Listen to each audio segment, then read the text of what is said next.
Hello everyone, welcome to the number system. Next topic is finding remainder of a question.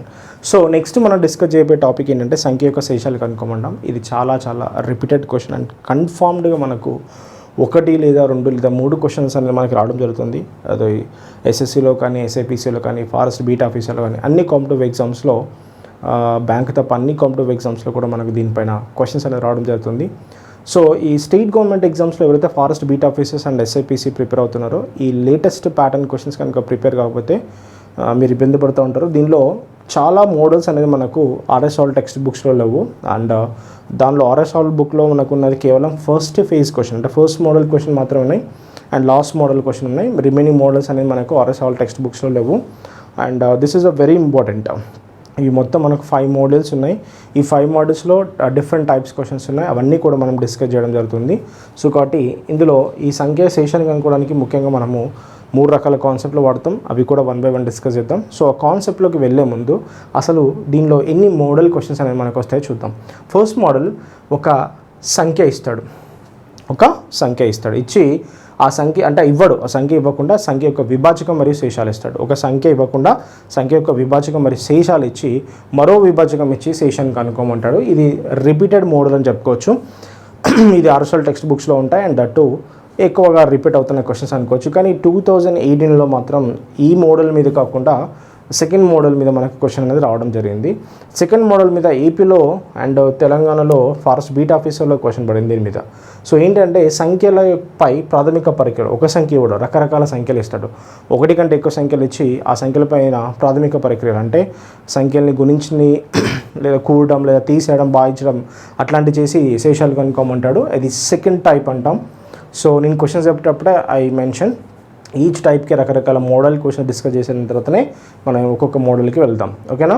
So third model వచ్చేసి సంఖ్యల ఘాతాలు ఇవ్వడం. ఇది ఎస్ఎస్సిలో బాగా repeat అవుతున్న question, సిపిఓలో బాగా అడుగుతున్న క్వశ్చన్. కాకపోతే ఏంటంటే ఈ మధ్యలో కూడా స్టేట్ గవర్నమెంట్ ఎగ్జామ్స్లో కూడా దీని మీద మనకు క్వశ్చన్ అనేది వస్తుంది. సో చాలా వరకు అడుగుతున్నాడు క్వశ్చన్స్, దీని మీద రిపీటెడ్ క్వశ్చన్స్ వస్తున్నాయి కూడా. అండ్ ఈ సంఖ్యల ఘాతాలపై కనుక్కున్నప్పుడు దీనిలో చాలా అంటే బేసిక్గా చాలామంది ఇది ఒక ఫార్ములా నేర్చుకుంటారు. అది ఫార్ములా అన్నిటికీ పనికిరాదు. అది x⁴n - a⁴n / x - a అట్లాంటి ఫార్ములాస్ ఉంటాయి. అవన్నిటికీ రావు, కేవలం ఓపెన్ బేస్డ్ క్వశ్చన్స్కి వస్తాయి. అన్ని క్వశ్చన్స్ దాంతో సాల్వ్ చేయలేము, అది మీకు అర్థమైపోతుంది. ఇది కూడా ఈ మధ్యలో ఏపీలో బాగా వచ్చినాయి దీని మీద క్వశ్చన్లు. సో కాబట్టి దీన్ని కూడా మనం చాలా డీటెయిల్ నేర్చుకుందాం. అండ్ లాస్ట్ వన్ వరుస విభాజకాలు శేషాలు ఇచ్చినప్పుడు, ఇది ఆర్ఎస్ఆల్ టెక్స్ట్ బుక్స్లో ఉంది. అండ్ లాస్ట్ వన్ ఫ్యాక్టోరియల్ ఇచ్చినప్పుడు కనుక్కోవడం. ఇది కూడా మనకు లేటెస్ట్ ప్యాటర్న్ క్వశ్చన్ అని చెప్పుకోవచ్చు. సో మొత్తం మనకు 5 మోడల్స్ ఉన్నాయి. ఈ 5 మోడల్స్ మీద 1 by 1 క్వశ్చన్స్ని ఇక్కడ మనం డిస్కస్ చేయాలి. సో మరి ఇది మనకు ఉన్నటువంటి సిలబస్. ఈ సిలబస్లో మనం కాన్సెప్ట్స్ అనేవి బేసిక్గా నేర్చుకోవాలి. సో కాన్సెప్ట్స్ వస్తే మనం ఇక్కడ సాల్వ్ చేయొచ్చు. సో ఇప్పుడు మనము ఈ కాన్సెప్ట్ సాల్వ్ చేసే ముందు బేసిక్గా మనకు విభాజనీయత సూత్రము మనకు డెఫినెట్గా మనకు వచ్చి ఉండాలి. అంటే సంఖ్యల పైన విభాజనీయత సూత్రం అని ఉంటుంది, అది మనము డెఫినెట్గా నేర్చుకోవాలి. విభాజనీయత సూత్రము,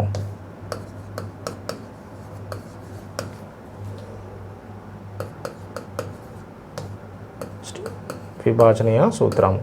సో విభాజనీయ సూత్రము అంటే ఏంటంటే మనకు ఈ కాన్సెప్ట్ తోటి మనకు రావాలి.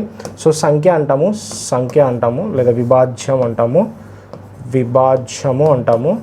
విభాజ్యము ఈజ్ ఈక్వల్ టు విభాజకము ఇంటూ, సో విభాజకం ఇంటూ భాగఫలము ప్లస్ శేషము. Okay, bye.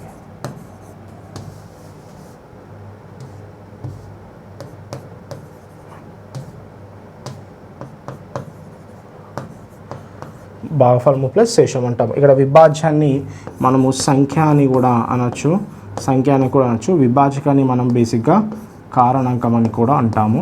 ఎప్పుడు శేషం 0 వచ్చినప్పుడు, శేషం 0 వచ్చినప్పుడు విభాజకాన్ని ఏమంటాము మనము కారణాంకం అని పిలవడం జరుగుతుంది. ఇది బేసిక్ ఇంపార్టెంట్ పాయింట్. సో ఇక్కడ మనకు భాగఫలము ఇవన్నీ కూడా మనకు ఫర్దర్లీ మనం డిస్కస్ చేద్దాం ఉంటాం, ఓకేనా. సో ఇది చాలా ఇంపార్టెంట్. ఓకే, సో మరి ఈ సంఖ్యను మనము విభాజకం భాగిస్తే శేషం కనుక 0 వస్తే ఆ విభాజకాన్ని మనం ఏమని పిలవాలి, కారణాంకం అని పిలవాలి. ఈ భాగఫలాన్ని ఏమంటామంటే కారణకం యొక్క గుణకాలు అంటాం. ఇక్కడ నుంచి 0 నుండి సంఖ్య వరకు, 0 నుండి సంఖ్య వరకు, అవునా, 0 నుండి సంఖ్య వరకు ఇది బేసిక్గా మనం నేర్చుకోవాల్సిన ఇంపార్టెంట్ పాయింట్. ఓకే, ఇది భాగఫలాలు అంటే మనకు గుణకాలు అనే టాపిక్ చెప్పేటప్పుడు చాలా డీటెయిల్గా డిస్కస్ చేద్దాం. ఓకేనా, చాలా డీటెయిల్గా డిస్కస్ చేద్దాం. అంటే విభాజనని బేసిక్గా మనం ఏమంటాము, సంఖ్య అని పిలవడం జరుగుతుంది. సో సంఖ్య అని పిలవడం జరుగుతుంది. ఈ విభాజకాన్ని మనం ఏమని పిలుస్తాం, ఇక్కడ కారణాంకం అంటాం. ఎప్పుడు శేషం ఏమైనప్పుడు, 0 అయినప్పుడు. అంటే శేషాన్ని కనుక 0 ఇచ్చినట్టయితే ఆ విభాజకం ఏమవుతుంది, కారణాంకం అవుతుంది. అదేవిధంగా భాగఫలం అంటే ఏంటంటే 0 నుంచి మొదలు పెడితే సంఖ్య వరకు ఉన్నటువంటి గుణకాలు అంటాం. అవునా, శేషం 0 వచ్చిన సందర్భం లేదు, వచ్చినా పర్లేదు, రాకపోయినా పర్లేదు, కానీ దాన్ని ఏమంటాం, భాగఫలాన్ని గుణకాల యొక్క సంఖ్య అంటాం. అంటే విభాజకం యొక్క గుణకాల సంఖ్యని మనం ఏమని పిలవడం జరుగుతుంది, భాగఫలం అని పిలవడం జరుగుతుంది. సో ఇది చాలా చాలా ఇంపార్టెంట్ బేసిక్ కాన్సెప్ట్. ఈ కాన్సెప్ట్ తోటి చాలా క్వశ్చన్స్ అనేవి మనకు ఉంటాయి. సో నెంబర్ సిస్టంలో చాలా మోడల్స్ దీని మీద సాల్వ్ చేయాల్సి వస్తుంది. ఓకే, ఇక్కడ భాగఫలాన్ని ఏమంటామంటే విభాజకం యొక్క గుణకాల సంఖ్య అంటాం. విభాజకం యొక్క గుణకాల సంఖ్య, విభాజకం యొక్క ఏమంటాము, గుణకాల సంఖ్య, విభాజకం యొక్క గుణకాల సంఖ్య. ఓకే, విభాజకం యొక్క గుణకాల సంఖ్య అని పిలవడం జరుగుతుంది. ఓకే, సో ఇది మనకు ఉన్నటువంటి విభాజనిత నియమము. ఈ నియమాన్ని కొంచెం చాలా డీటెయిల్గా నేర్చుకుందాం. ఇంగ్లీష్ మీడియంలో దీన్ని డివిడెండ్ అంటాము. ఇంగ్లీష్ మీడియంలో దీన్ని బేసిక్గా మనం డివిడెండ్ అంటాం. ఇంగ్లీష్ మీడియం వాళ్ళు ఇంగ్లీష్ మీడియం వీడియో చూడండి. Dividend is equal to divisor. Okay, divisor into quotient plus remainder అంటాము. ఇది ఇంగ్లీష్ మీడియం వాళ్ళకి. సో ఇంగ్లీష్ మీడియం వాళ్ళు please watch English medium videos or English medium courses. అది అక్కడ చూసిన వాళ్ళే చేయగలుగుతారు. Okay, so dividend is equal divisor into quotient plus remainder అంటాం. డివిడెండ్ ఆల్సో నేమ్లీ నెంబర్ అని కూడా అంటాము. సో ఇది మనకు నుండి విభాజనిత నియమం అంటాము. ఈ విభాజనిత సూత్రంతో చాలా చాలా క్వశ్చన్స్ అనేది దీని బట్టి డిపెండ్ అయి ఉంటాయి. ఇది మీరు ప్రైమరీ ఎడ్యుకేషన్ అంటే మీరు స్కూల్ ఎడ్యుకేషన్లో దీని మీద ఆల్రెడీ ఒక ఐడియా అనేది మనకు ఉండడం జరుగుతుంది. సో ఇది మనకు ఉన్నటువంటి మెయిన్ పాయింట్.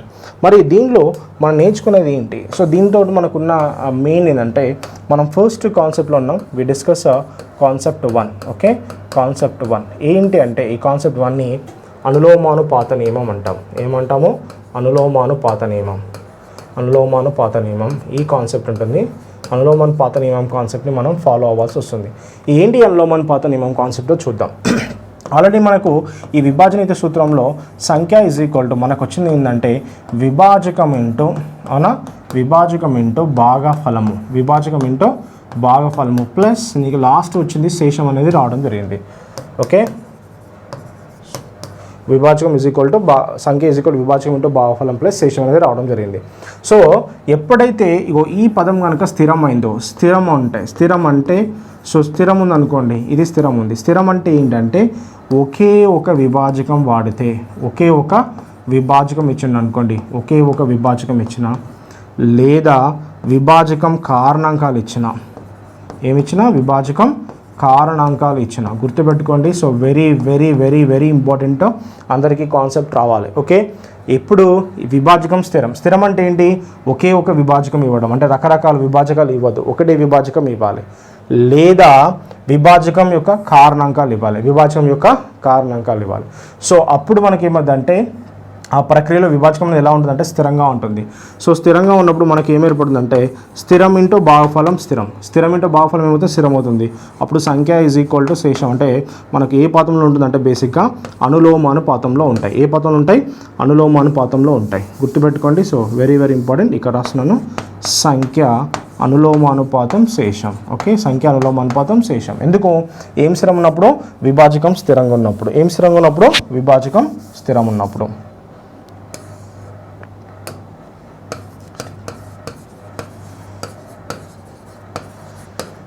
సో ఏం స్థిరంగా ఉన్నప్పుడు, విభాజకం స్థిరం ఉన్నప్పుడు మనకు వచ్చే కాన్సెప్ట్ ఏంటిది, మనకు సంఖ్య ఉన్న శేషాలు ఏ పాతంలో ఉంటాయట, అనులోమానుపాతంలో ఉంటాయి. ఎందుకు అనులోమానుపాతంలో ఉంటాయి చూద్దాం.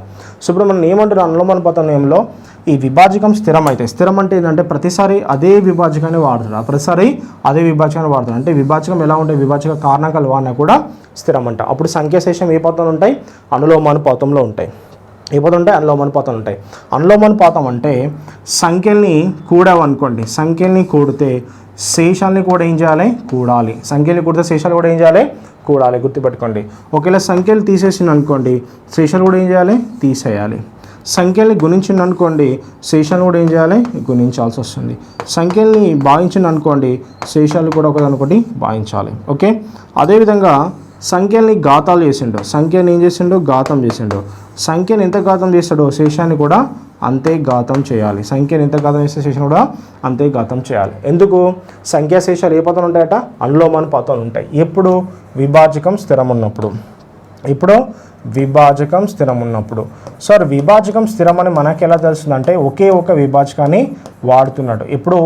ఎప్పటికీ ఒకే విభాజకాన్ని వాడుతున్నాడు అంటే ఎన్ని సంఖ్యలను ఇవ్వండి, a into b into c into d అట్లా ఎన్ని సంఖ్యలను ఇవ్వండి, లేదా n1 number, n2 number, n3 number, ఎన్ని సంఖ్యలను ఇవ్వండి.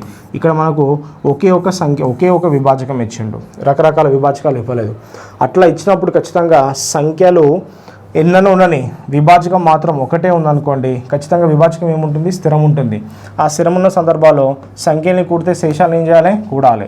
తీసేస్తే తీసేయాలి, గుణిస్తే గుణించాలి, భాగిస్తే భాగించాలి, ఘాతం చేస్తే ఘాతం చేయాల్సి వస్తుంది. సో ఇది మనకు ఫస్ట్ కాన్సెప్ట్ అని మనం పిలవడం జరుగుతుంది. అంటే ఇక్కడ ఏమంటున్నాను, ఎప్పుడైతే ఒకే ఒక విభాజకం ఇచ్చి లేదా ఆ విభాజకం యొక్క కారణాంకాలు ఇచ్చి శేషాలు కనుక్కోమన్నప్పుడు, ఘాతాలు ఇచ్చి కనుక్కోమన్నప్పుడు ఇది ఉపయోగపడుతుంది. అంటే ఈ క్వశ్చన్ తోటి మనం first model, second model and third model క్వశ్చన్స్ని ఈజీగా మనం దీంతో సాల్వ్ చేయొచ్చు. ఓకేనా?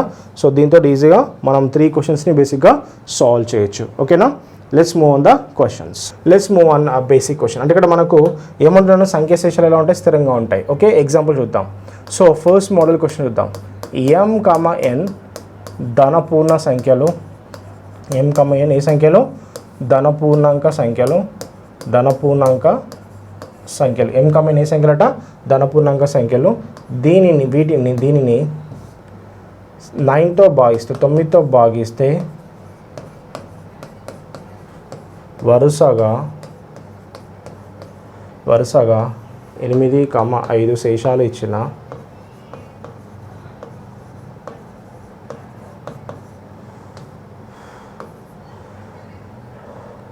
వచ్చిన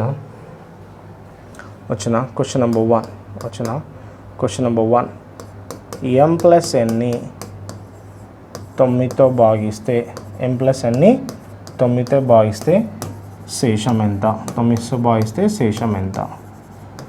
okay, so this a first question. ఏమన్నాడు ఫస్ట్ క్వశ్చన్?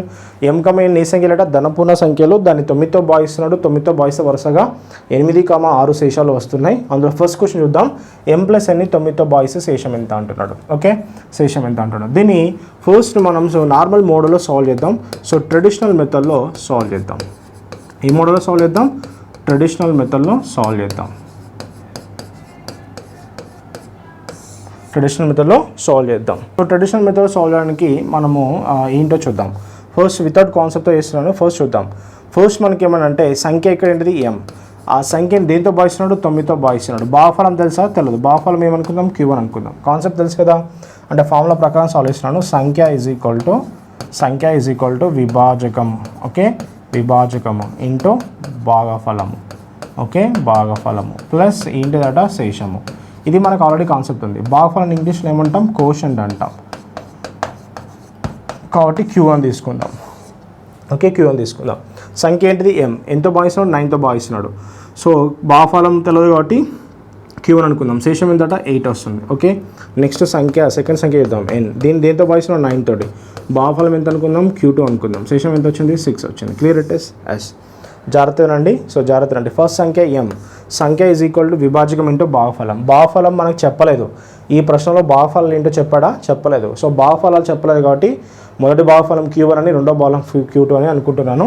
ఇప్పుడు క్వశ్చన్ ఏమన్నాడు? m ప్లస్ n అన్నాడు. m ప్లస్ n అంటే వీటన్నింటినీ కూడదాం. సో కూడితే 9q1 plus 9q2 plus 8 plus 6 ఇది.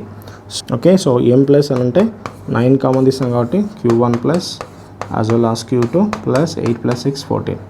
ఇప్పుడు మనకు m ప్లస్ n. ఇప్పుడు m ప్లస్ nని దేంతో భాగించాలట? 9తో భాగించాలి. అంటే దీన్ని కూడా మొత్తం 9తో భాగించాలి. 9 into q1 plus q2 plus 14 divide by 9. దీంతో 9తో భాగించాలి. క్లియర్? ఎస్. Okay, clear. చూద్దాం. ఇప్పుడు మనము ఇందులో పాక్షిక భిన్నాలని మనం విడగొట్టచ్చు. ఓకే, ఏమైనా విడగొడుతున్నా అంటే 9 into q1 plus q2 plus 9 divide by 14 plus 9 ఇలా విడగొట్టచ్చా లేదా? హారాలు సమానం అయితే లవాలను ఏం చేస్తాం? కూడుతూ ఉంటాం. ఓకే, ఇక్కడ అబ్జర్వ్ చేసినట్లయితే ఇది q1 ప్లస్ q2 ఏదన్నా అవ్వని, 1 and 2 ఏదన్నా అవ్వని, కానీ నువ్వు దేంతో గుణిస్తున్నావు? 9తో గుణిస్తున్నావు. Q1 ప్లస్ Q2 ఏదన్నా అవ్వండి, Q1 ప్లస్ Q2 ఏ సంఖ్య అయినా రాని, ఆ సంఖ్యను నువ్వు మళ్ళీ దేంతో గుణిస్తున్నావు, 9తో గుణిస్తున్నాం. 9తో గుణించి 9తో భాగిస్తే ఖచ్చితంగా శేషం ఎంత వస్తుంది, 0 వస్తుంది. Q1 ప్లస్ Q2 ఏమన్నా అవ్వని, Q1 ప్లస్ Q2 ఏమన్నా అవ్వని, దాన్ని నువ్వు 9తో గుణిస్తున్నాడు, ఖచ్చితంగా ఏమవుతుంది, అది 9 గుణకం అవుతుంది. 9 గుణకాన్ని 9తో భాగిస్తే ఏమొస్తుంది, శేషము 0 వస్తుంది. ఓకే, మరి 14ని 9తో భాగిస్తే శేషం ఎంత వస్తుంది, 5 వస్తుంది. అంటే చివరికి వచ్చిన నీకు ఫైనల్ ఆన్సర్, బేసిక్గా నీకు వచ్చినటువంటి ఫైనల్ ఆన్సర్ చూద్దాం. ఓకే, సో ఫైనల్ ఆన్సర్ ఏమొచ్చిందో నీకు 5 అనేది రావడం జరిగింది. సో ఇది నార్మల్గా మనం సాల్వ్ చేసే ప్రాసెస్. అంటే ఈ మోడల్ క్వశ్చన్స్ అనేది మనకు లేటెస్ట్గా మనకు ఏపీలో రావడం జరిగింది. అదేవిధంగా మనకు సిపిఓలో బాగా రిపీట్ అవుతున్న క్వశ్చన్ అని చెప్పుకోవచ్చు. ఇది మనకు చాలా ఇంపార్టెంట్.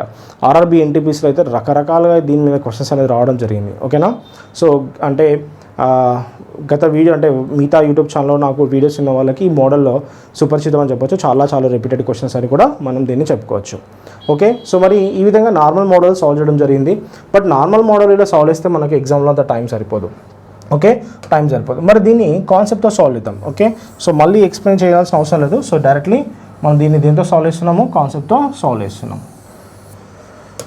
ఓకే, కాన్సెప్ట్తో సాల్వ్ చేస్తున్నాం. ఇక్కడ చూద్దాం, ఎంని దేంతో భాగిస్తున్నాడు, 9తో భాగిస్తున్నాడు, శేషం ఎంత, 8. ఎన్ని కూడా దేంతో భాగిస్తున్నాడు, 9తో భాగిస్తున్నాడు, శేషం ఎంత, 6. సో ఇప్పుడు m ప్లస్ ఎన్ని కూడా దేంతో భాగిస్తున్నాడు, 9తో భాగిస్తున్నాడు.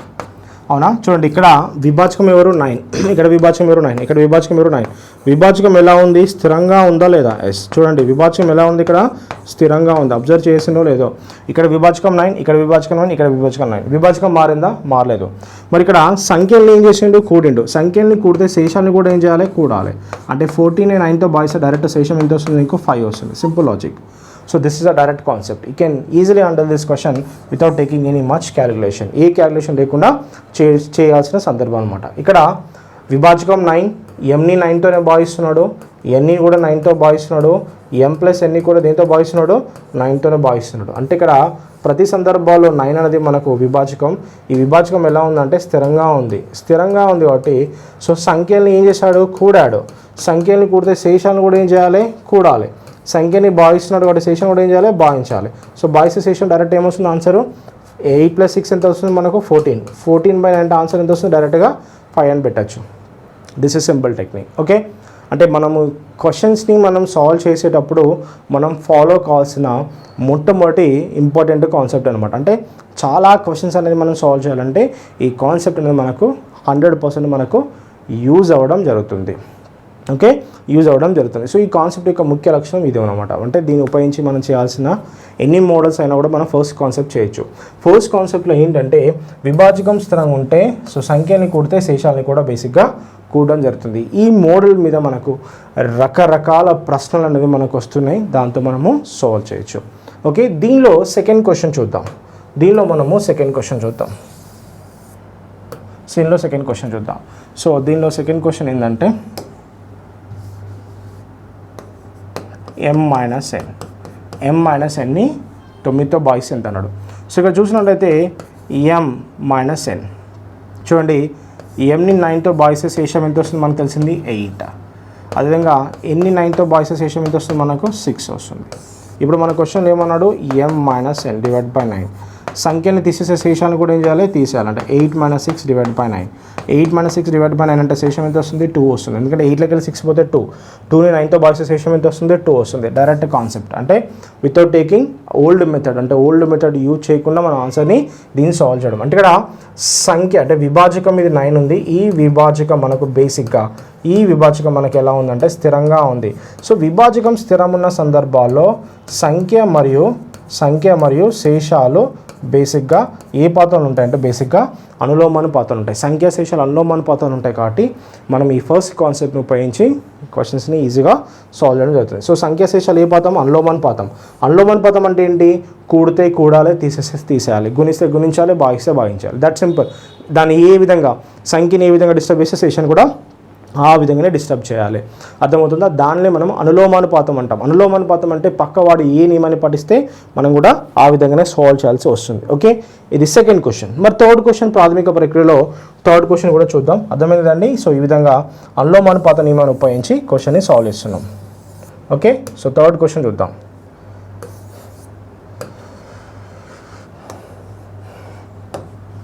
థర్డ్ క్వశ్చన్ మనకు m ఇంటూ n ఏమన్నాడు m into n. Third question m into n. So mని మనకు బేసిక్గా చూడండి, mని 9తో భాగిస్తే శేషం 8 వచ్చింది, ఈ nని 9తో భాగిస్తే శేషము 6 వచ్చింది. ఇప్పుడు క్వశ్చన్లో m ఇంటూ n అన్నాడు డివైడ్ బై 9. సంఖ్యల్ని గుణిస్తే శేషాన్ని కూడా గుణించాలి. 8 6 48 డివైడ్ బై 9 శేషం ఎంత వస్తుందంటే 3 వస్తుంది. 48ని 9తో భాగిస్తే 48ని 9తో భాగిస్తే శేషం ఎంత వస్తుంది మనకు 3 రావడం జరుగుతుంది. ఏం రావడం జరుగుతుంది 3 రావడం జరుగుతుంది. ఇది మనము బాగా గుర్తుపెట్టుకోవాల్సిన ఇంపార్టెంట్ పాయింట్ అనమాట. ఓకే, ఇది చాలా చాలా ఇంపార్టెంట్ మనకు. అంటే సంఖ్యల్ని గుణించినప్పుడు మనకు ఈ విధంగా శేషాలు అనేది రావడం జరిగింది.